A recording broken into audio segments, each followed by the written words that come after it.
Dans l'assemblée des saints, assoiffé je me tiens, que ton onction descende sur moi. Conscient que mon destin est dans le creux de ta main, que ton onction descende sur moi. Je suis disposé, assoiffé, que ton onction descende sur moi. Je suis disposé, assoiffé, que ton onction descende sur moi.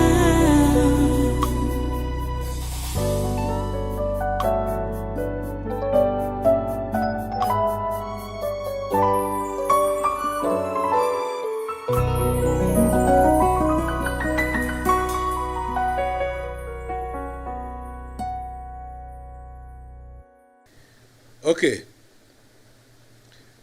Exode 32. Allons au verset 25. Allons au verset 25. Jusqu'au verset 29. On va lire d'abord cette portion-là.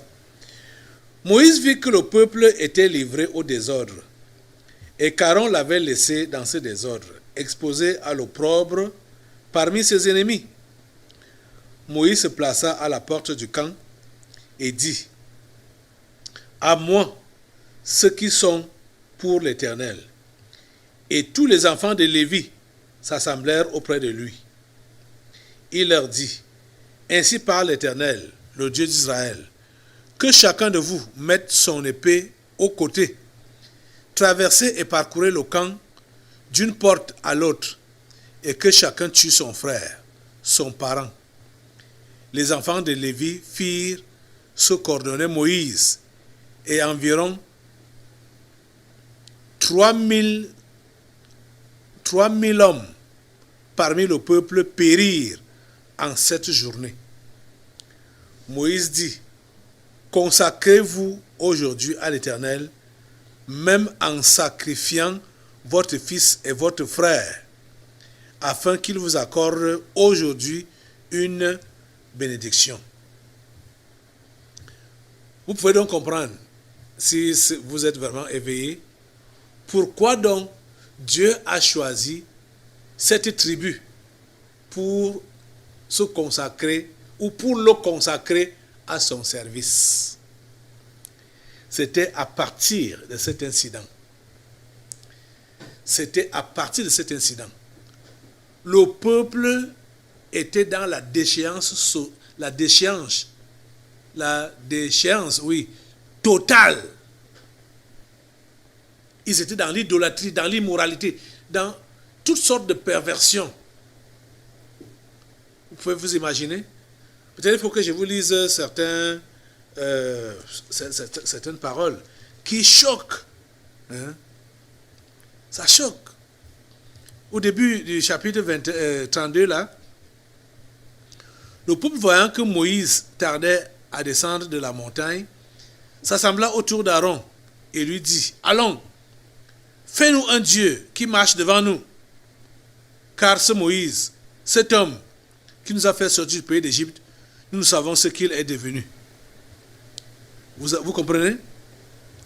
Il dit: ce Moïse, cet homme, parce qu'ils ne le voient pas, ils ne l'ont pas vu pendant 40 jours, ils disent qu'ils ne savent pas ce qu'il est devenu. Fais-nous un Dieu qui marche. Et maintenant, ils fabriquent un Dieu qui ne marche pas.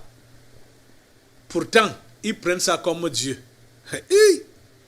L'homme est bizarre, l'homme est malade dans son esprit. Malade. C'est bizarre. C'est bizarre.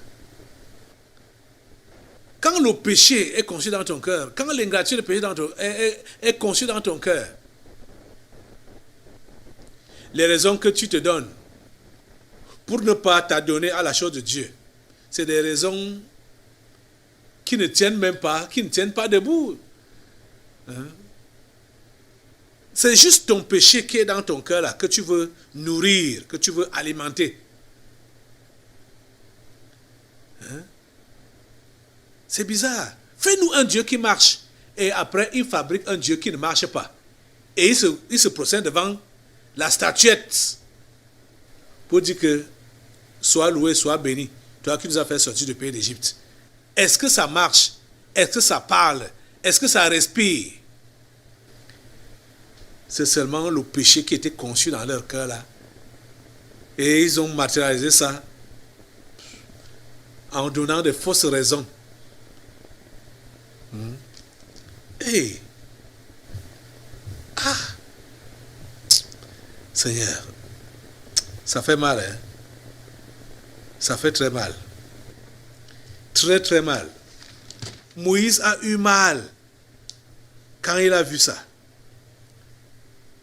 Il a eu mal. Au point où il a même brisé les tables de loi que Dieu lui avait données.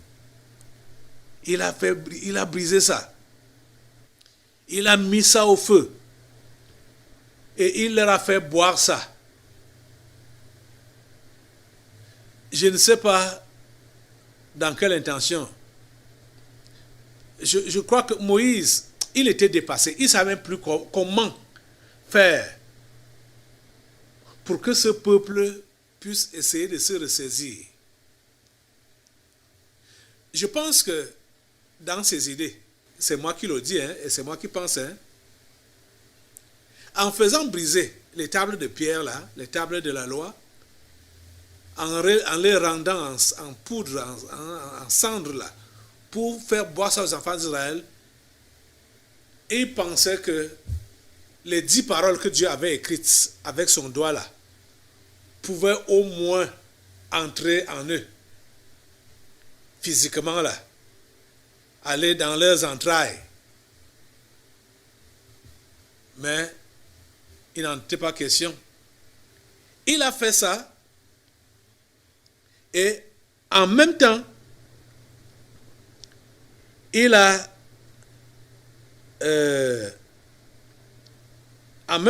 donc lancé un appel. Après avoir fait ça, il faut que je vous lise ça pour que vous compreniez bien ce que je suis en train d'expliquer. Le Saint-Esprit est merveilleux. Le verset va nous dire que Moïse donc prit le veau qu'ils avaient fait, le brûla au feu et le réduisit en poudre, répandit cette poudre à la surface de l'eau et fit boire les enfants d'Israël. Vous comprenez ça?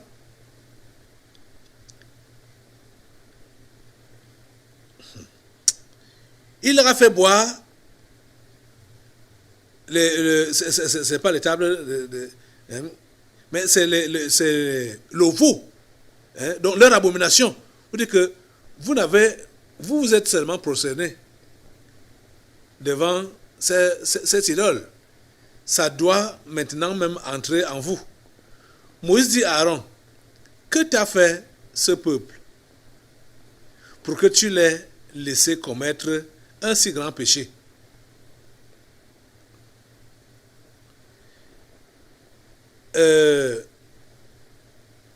Aaron répondit, que la colère de mon Seigneur ne s'enflamme point.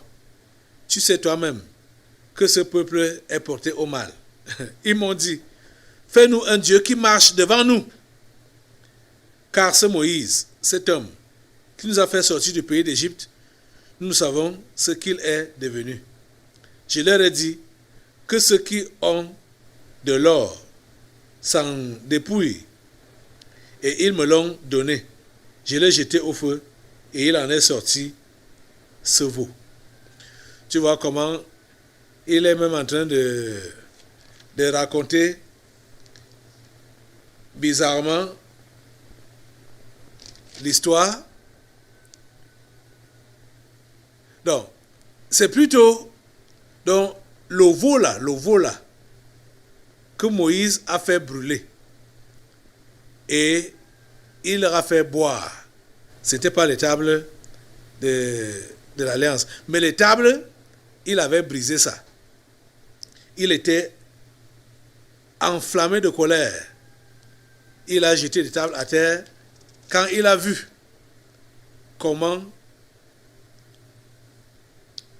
ce peuple s'est approché, du moins s'est détourné promptement de Dieu.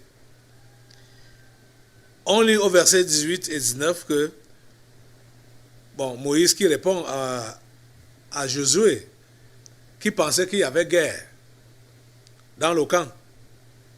Moïse dit, ce n'est ni un, verset 18, Moïse répondit, ce n'est ni un cri de vainqueur, ni un cri de vaincu. Ce que j'entends, c'est la voix des gens qui chantent.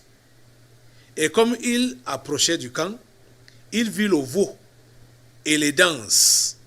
Donc, ils étaient en train de danser devant le veau, tout le peuple. La colère de Moïse s'enflamma, il jeta de ses mains les tables et les brisa au pied de la montagne. Vous voyez? Il prit le veau qu'il avait fait et il le brûla au feu. Et il le réduisait en poudre, répandit cette poudre à la surface de l'eau et fit boire les enfants d'Israël. Vous voyez? Que soyez donc remplis de votre abomination jusqu'à vos entrailles. Il leur a fait boire la cendre de ce veau-là. Vous voyez? Et c'est après ça, maintenant, qu'il lance un appel. Il dit, à moi, verset 26, à moi, ceux qui sont pour l'Éternel. Et tous les enfants de Lévi s'assemblèrent auprès de lui. Je veux que vous puissiez remarquer une chose. Quand Moïse a décidé de la punition pour ce peuple qui s'était détourné de Dieu, il a puni tout le monde, non? Il a puni tout le monde. Tout le monde était puni. Parce que quand il a fait brûler le veau, il a répandu ça dans l'eau et il leur a fait boire. C'était une sorte de punition. C'était une sorte de punition. Mais après, il lance l'appel. Il dit, qui est pour l'Éternel? La personne là vient de mon côté. Et c'est la tribu de Lévi qui se détache pour aller de son côté. Moïse dit donc à ceux-là qui se sont détachés du reste de l'assemblée que maintenant chacun prend son épée et traverse le camp et commence à tuer. Vous comprenez ça? Et ils ont exécuté directement. Ils ont traversé le camp, ils ont commencé à tuer. Les Lévites, ils ont commencé à tuer. Mais écoutez, quand Israël a fait fabriquer le veau d'or, ils ont adoré le veau d'or, est-ce que les Lévites n'étaient pas avec eux? Ils étaient là. Qui était même chef de ce détournement, de cette idolâtrie? C'était Aaron. Aaron, le grand frère de Moïse, qui était comme son remplaçant. Quand Moïse n'est pas là, l'assemblée était restée à la charge d'Aaron. Aaron était là, tous ces Lévites étaient là, personne n'a levé le petit doigt pour dire non, ne faites pas ça, c'est mauvais. Quand on a dit qu'on veut un Dieu qui marche devant nous, personne n'a dit non. Personne n'a levé le petit doigt. Et quand Moïse descend, il trouve que tout le monde est versé dans l'idolâtrie. Tout le monde. Et Moïse décide de punir tout le monde en leur faisant boire l'eau de leur iniquité. Après ça, Moïse lance l'appel pour dire qui est pour l'Éternel, qui est de Dieu, que la personne-là vienne de mon côté. Et donne une instruction de ce que celui-là qui est de Dieu donc, et qui est venu de son côté devait faire. Les Lévites étaient la seule tribu qui s'est exécutée, qui est allée du côté de Moïse et a fait ce que Moïse a demandé, c'est-à-dire prendre l'épée et commencer à tuer les autres. Donc, les pécheurs, si on peut dire, ceux-là qui avaient mal fait et qui étaient attachés à l'idolâtrie. Mais est-ce que les Lévites eux-mêmes n'ont pas d'abord fait ça? Bien sûr que si. Mais ils ont répondu à l'appel de Dieu. Quand l'appel a été lancé, ils ont répondu. Ils ont décidé d'aller après Dieu, malgré leur forfait. Vous comprenez? Je suis en train de vous enseigner sur la vraie repentance. C'est de ça qu'il est question. C'est pourquoi j'évoque cet exemple de Lévi. Parce que plusieurs parmi vous là, quand vous allez rester dans votre condamnation, c'est vrai qu'il n'y a pas de raison pour que vous puissiez justifier votre position. Que j'ai péché parce que, j'ai fait ceci parce que, Non, ce n'est pas des excuses que vous êtes appelés à vous donner, mais vous êtes interpellés à revenir vers Dieu de tout votre cœur, tout en reconnaissant le mal que vous avez fait et en prenant la décision de ne plus jamais tomber dans ce genre de bêtises. C'est de ça qu'il est question. Et avant qu'on ne prenne le séminaire de ce mois, le dernier message qu'on a eu sur ce thème de la vraie repentance, le mot-clé qui ressortait et qui revenait était l'indulgence. Que plusieurs n'arrivent pas à être sérieux avec eux-mêmes, n'arrivent pas à être sérieux avec Dieu, ou n'arrivent pas à être sérieux avec les autres à cause de l'indulgence. C'est à cause de ça. Et quand nous pouvons voir l'attitude des Lévites dans ce texte de Exode 32 qu'on a lu, on comprend que les Lévites n'ont pas été indulgents. Ils n'ont pas été indulgents. Ce n'est pas parce que ils n'avaient pas péché qu'ils ont eu le courage de prendre l'épée et de tuer les pécheurs. Non. Ils ont péché comme les autres. Mais quand Dieu a lancé l'appel par Moïse, que qui veut venir à moi, qui veut venir à l'Éternel, que la personne là vienne de mon côté, se détache des autres et vienne de mon côté. Les Lévites ont levé les mains pour dire, je suis pour l'Éternel. Vous comprenez? Rappelez-vous que Jésus n'est pas venu sauver les justes. Jésus n'est pas venu sauver les saints. Jésus est venu sauver les pécheurs. Vous comprenez ça? Les Lévites ont répondu à l'appel. C'était là la différence. Écoutez, si cette assemblée, les 12 tribus, toutes les 12 tribus, s'ils répondaient présents à l'appel de Moïse, je ne pense pas que ces gens-là allaient faire encore 40 ans dans le désert et que ces gens allaient mourir tous dans le désert. Je ne pense pas. Dieu allait se repentir, voyant qu'ils ont accepté de revenir tous vers moi. Parce que quand vous allez voir comment Dieu les appelle, Dieu les fait sortir, là vous partez, on ne va pas lire ça, vous partez dans Exode chapitre 3. Quand Dieu les fait sortir, qu'est-ce que Dieu dit? Dieu dit qu'ils vont être délivrés de l'esclavage pour le servir. Pour le servir dans le désert. Vous comprenez? Donc, tous étaient appelés à servir Dieu. Tous étaient appelés à servir Dieu. Tous. Toutes les tribus étaient appelées au service de Dieu. J'ai dit toutes les tribus.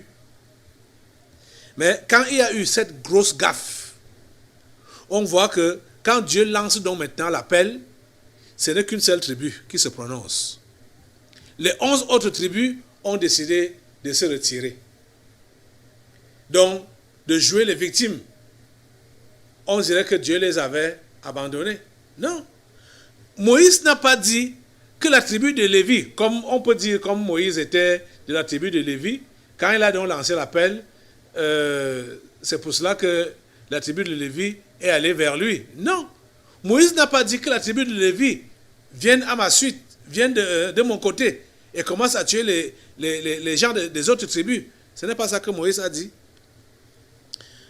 Ce que Moïse a dit était, au verset 26, « À moi, ceux qui sont pour l'Éternel. » Et la Bible nous dit que « Et tous les enfants de Lévi s'assemblèrent auprès de lui. » Vous êtes en train de comprendre?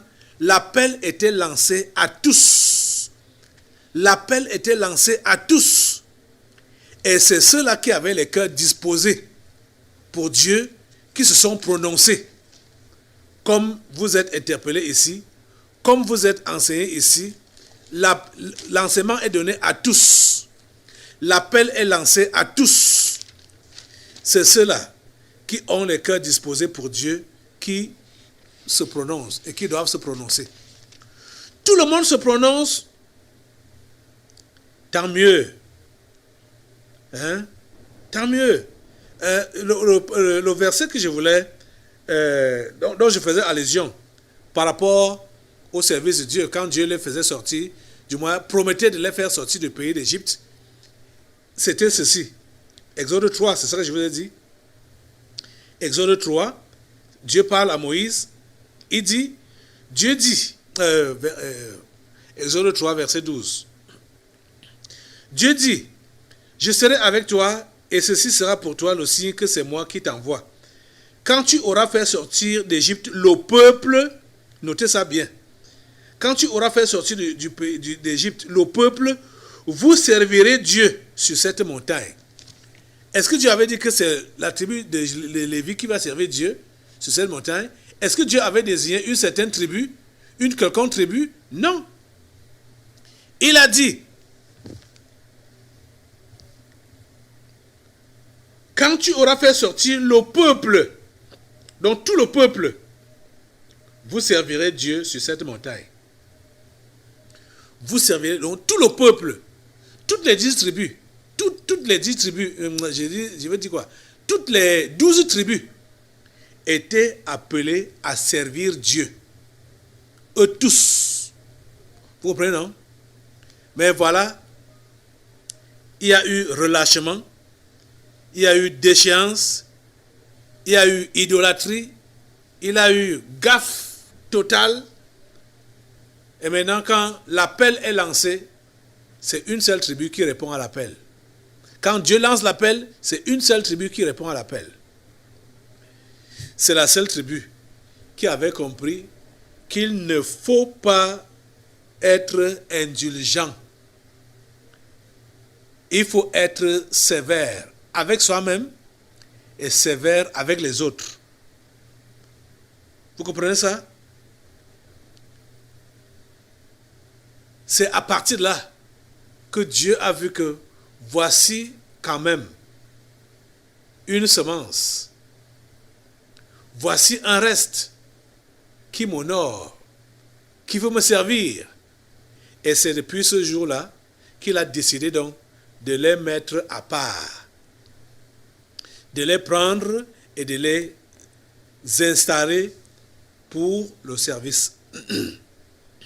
Et c'est pour ça qu'il pouvait donc dire au chapitre 18 de Nombre qu'on a lu tantôt, chapitre 18, verset 6, « Voici, j'ai pris vos frères, les Lévites, du milieu des enfants d'Israël, donnés à l'Éternel. Ils vous sont remis en don pour faire le service de la tente d'assignation. » Donc, le service au temple. Comme ils étaient au désert, ils ne pouvaient pas construire un temple. C'était donc la tente d'assignation. Quand on parle de tente d'assignation, l'assignation, c'est la rencontre ou le rendez-vous. C'est-à-dire, c'est là que, sur ce temps-là, que Dieu où Moïse rencontrait Dieu. Et ce sont les Lévites qui devaient se charger de cette tente-là. Comme ils étaient donc en mouvement, c'est eux qui devaient soit emballer, installer à chaque fois, s'occuper. C'est comme ça donc qu'ils ont été appelés ou installés au service de Dieu. Juste parce qu'ils ont répondu à l'appel de Dieu. Et ils ont décidé de ne pas être indulgents vis-à-vis d'eux-mêmes et indulgents vis-à-vis de leurs frères. Ils ont décidé d'être sévères vis-à-vis d'eux-mêmes et sévères vis-à-vis de leurs frères. Parce que vous entendez le bilan des morts de ce jour-là. Combien de personnes sont mortes? 3000. Verset 28 d'Exode 32. Les enfants de Lévi firent ce que ordonnait Moïse. Et environ 3000 hommes parmi le peuple périrent en cette journée. 3000 périrent. 3000. Et cela était destiné donc à faire l'expiation. Vous comprenez? C'était l'expiation. Les coupables devaient périr, pas parce que les Lévites, je le redis, c'est une répétition, pas parce que les Lévites étaient innocents, pas parce qu'ils n'avaient pas été coupables, mais ils étaient coupables. Mais rapidement, ils se sont ressaisis pour comprendre que ce n'est pas le veau d'or qui les a fait sortir du pays d'Égypte, mais c'est l'Éternel Dieu. C'est l'Éternel qui les avait fait sortir du pays d'Égypte. À moins ceux qui sont pour l'Éternel. Et la Bible dit que et tous les enfants de Lévi s'assemblèrent auprès d'eux. Or, ils étaient en pleine célébration du Dieu qui les a fait sortir d'Égypte, qui n'était autre chose qu'un veau en or. Ils étaient en pleine célébration. Même les Lévites étaient en pleine célébration. Mais quand Moïse lance l'appel que qui appartient à l'Éternel, qui est de Dieu, ils ont dit, nous sommes de Dieu. Ils se sont détachés. Directement. Vous comprenez? C'est de ça qu'il est question. Je vous ai dit que pour se convertir, ce n'est pas difficile. Pour abandonner le péché, ce n'est pas difficile. La seule chose que vous avez à faire, c'est d'obéir. Donc, quand vous êtes interpellé, obéissez simplement à l'interpellation. Ne vous mettez pas à vouloir réfléchir comment ça va se passer, comment ça va se faire, comment ça... Obéissez simplement. Obéissez simplement. J'ai été dépassé.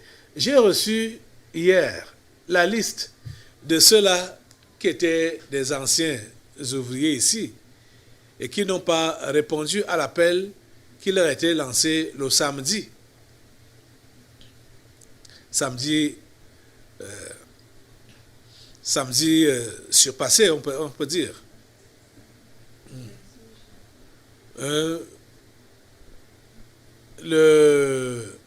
J'étais dépassé par des raisons que les uns et les autres donnaient. Il y a eu 26 personnes qui sont prononcées pour donner des raisons pour lesquelles ils n'ont pas assisté à ce rendez-vous-là. J'étais dépassé. Certains pouvaient dire, bon, on m'a dit qu'il n'y avait plus rassemblement. On m'a dit, ou tellement informé, j'ai appris que. Or, ils n'ont pas vu, ou d'autres disent même, on est même venu à la maison pour me dire qu'il n'y avait pas de réunion, machin, tout ça. Je dis, mais vous avez ces informations-là et vous vous basez sur ça. Et ceux qui sont donc venus, même comme certains ont reçu les démentis, mais quand même, ils ne sont pas venus. Vous voyez? Et ils ne prennent pas la peine de voir le chef des ouvriers qui les a convoqués ou d'appeler le chef des ouvriers. Et ils s'informent chez les personnes d'à côté. Hein? Ils s'informent. D'autres s'informent chez les personnes d'à côté qui vont leur dire qu'il n'y a rien, on a suspendu ça, il n'y a rien. Sans voir le chef des ouvriers. Sans appeler le chef des ouvriers. Ça dit des gens de comportement. Oh mon Dieu.